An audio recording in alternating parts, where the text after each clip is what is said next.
Magandang oras mga kababayan, mga ka-Golden Boy. Ang balitang ito ay kaugnay sa arrest kay Bato de la Rosa at kay General Albayalde.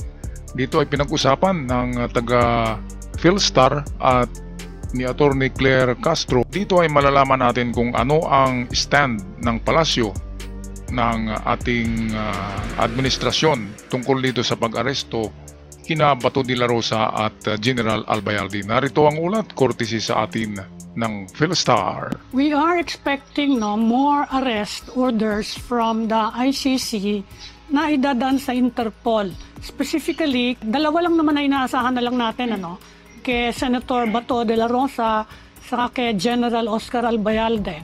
Kung mag-issue ng ICC arrest para sa kanilang dalawa or even ang Senator de la Rosa at idaan sa Interpol, will we cooperate again with the Interpol? This is truth on the line.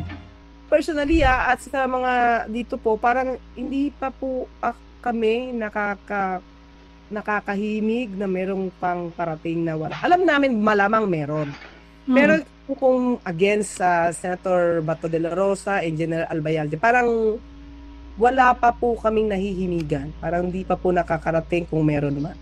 So parang ayaw namin mag-speculate. But definitely, kung magkakaroon po, siguro same pattern. Ayoko po, sorry. Ayun. Medyo nadulas ang dila ni Claire. Same pattern. So mayroon ng pattern kung paano i-surrender, paano hulihin, di ba?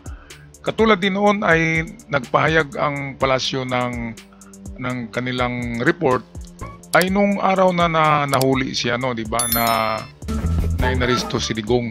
Ganito rin kay kina Bato at Albayalde, hindi muna yan ipagsasabi kung ano ang stand or plano ng gobyerno.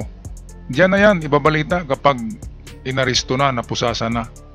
Ganyan ka secretive kasi mahirap na kung malaman yan ng kabilang kampo, makagawa sila ng kanilang counter. Kaya ito, nadulas nga ang dila ni Claire na same pattern. Nadulas. Okay, balik tayo sa kanya. Ayoko pong pangunahan ng Pangulo. Ayoko pong pangunahan yung Pangulo patungkol po dyan. So, Tama. Kapag siguro po meron na dyan, doon na lang po siguro kikilos kung dapat kumilos ang gobyerno. Kasi isa daw yun dun sa mga objectives ng ongoing Senate hearing ngayon na pinangungunahan nga ni Senator Amy Marcos. Ayaw daw nila, gusto daw nilang maiwasan na maulit na may aarestuhin dito na through an ICC warrant. Ngayon, kaya ko lang naman tinatanong yan. Si Secretary Remulla, Justice Secretary Remulla, nandun ngayon, What about the other cabinet members? A-attend din ba sila sa mga hearings? Wala pong nabanggit sa akin, pero tingin ko na po, ang dami na pong cabinet members po dyan na kanilang ginawang resource persons. Sa aking palagay, sapat na po yan para kung ano man ng balak ko ni Senator Amy Marcos sa paggawa ng batas, tingin ko po ay magagawa na po niya. Pero parang lumalabas po sa inyo, Ma'am Amy, na ang primary reason for this hearing is para mag-prevent ang maaaring ng warrant of arrest? Hindi, isa lang sa mga ayaw daw nilang maulit na kaya gusto daw nilang malaman kung ano nangyari para hindi maulit na we are surrendering our sovereignty. Ayan, so ito ang klaro niyan. Yung ginawa ni Amy na hearing, 3 beses na yata na hearing sa Senado, ang bottom line niya ay protektahan si Bato de la Rosa na hindi na makuha ng Interpol at ICC. Dahil sa ito nga ang sabi ni Amy na hindi na maulit ang nangyari kay Digong. Paano hindi maulit? Isusunod ngang arestuhin si Bato. Ngayon, anong magawa ni Amy? Nag-iisa lang siya, di ba? Ay sinong kasama niya diyan?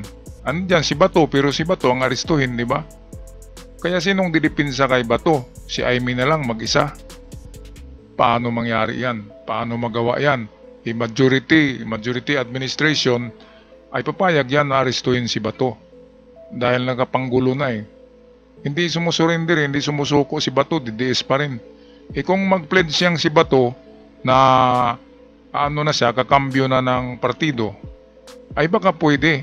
pwedeng protektahan niya ng Senado, ng gobyerno. Pero sa ngayon, hindi na. Same pattern, sabi ni Claire Castro na dulas kanina, same pattern. Meron ng pattern ang gobyerno kung paano i-surrender using Republic Act 9851, di ba? Invoke Republic Act 9851, yun yung pag-surrender ng Pilipinas sa isang aarestuhin papunta sa labas ng bansa. Ang ibig sabihin yan, isurrender sa international court ng isang tao na aarestuhin. Republic Act 9851 ang ano diyan. Ang ginagamit ng gobyerno para maisurrender ang katulad ni Digong, katulad ni Bato at ng iba pa. Papuntang International Criminal Court. Okay, so ito nga pala ang buod at pinaka-bottom line ng Senate hearing na yan. Nadulas na naman itong si Amy Pamintuan at si Atty. Claire na ang rason talaga niyang purpose ni Amy ay para maprotektahan si Bato de la Rosa na hindi na mahuli or madakip or maaresto ng Interpol.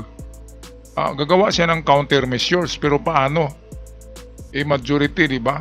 Majority of the Senate and Congress, lalo na sa Congress, ay administrasyon yan. Kaya lahat pipirma yan. At si Amy lang ang hindi pipirma sa pag-aresto sa mga ganyan. Okay, balik tayo sa ating video, courtesy ng Philippine Star. The ICC. Isa yun dun sa isa lang naman sa rason. Yes, pero sa aking palagay, I'm not speaking for the palace. Sa aking palagay bilang abogado, kung yan ang isa sa mga reasons po ni Senator Amy, hindi po niya dapat malaman kung ano yung pattern or kung ano po yung strategy. Tama. Pasok po ito sa executive privilege.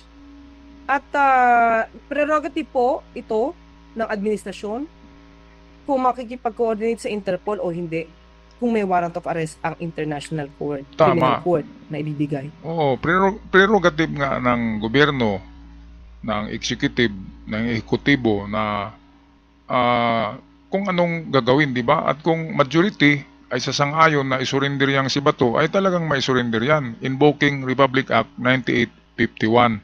Yan ang sabi ni Boying Remulla, ang Secretary of Justice. Okay, so walang magawa si Bato diyan. At isa pa, bakit takot si Bato na samahan si Digong sa ICC, 'di ba? Partner in crime sila, 'di ba? Dapat magkasama. Kung ako si Bato na sa panahon ni Digong ay busog na busog, 'di ba? Nagiging senador pa, nagiging kilala, nakapag-ipon, malalaking sweldo, merong mga sideline, 'di ba? Merong diyan, 'di ba? Mga sideline sa ang dami-daming sideline. Kaya nga yumayaman. Ngayon sa pagdating ng tag-unos, bagyo sa buhay ni Digong, bakit iiwanan niya? Dapat nandun siya sa tabi ni Digong at magkwentuhan sila para hindi ma-stress si Digong doon. Napakawalang iya naman ni Bato. Iniwan ang kaibigan sa kagipitan. Yan ang fair weather friend na sinasabi. Okay, tapusin natin ang video with Claire and Amy Pamintuan ng Philippine Star. So, kung isa sa mga purpose niya is ma-prevent, tingin ko dapat hindi yan saklaw ng ginagawa niyang inquiry in aid of legislation. Kasi para meron siyang gustong proteksyonan na dapat ay hindi po siya makikialam sa trabaho ng ehekutibo. May separation of powers po. Hindi po ba? So, mas lalong dapat hindi niya malaman kung ano ang mga niloloob ng executive privilege. Dahil maaari po niya itong ipaalam sa iba at kung ano man ang gagawin ng gobyerno, kung meron man po. Kumbaga, mapapaalam niya na po sa iba yan para maproteksyonan ang iilan. So parang mali po siguro po yung ganong kanyang rason na kaya siya nagpapatawag ng hearing ay para maproteksyonan pa yung iba? Oo, talaga. Ganyan talaga ang nakikita ng karamihan ng mga political analyst. Kasi itong kay Digong, wala nang magawa doon si Amy kasi nasa dahig na nailabas na sa bansa. Kapag naipasok na sa ICC, ay wala na tayong jurisdiction. Diba? Pero kay Bato ay mayroon pang jurisdiction ang Pilipinas.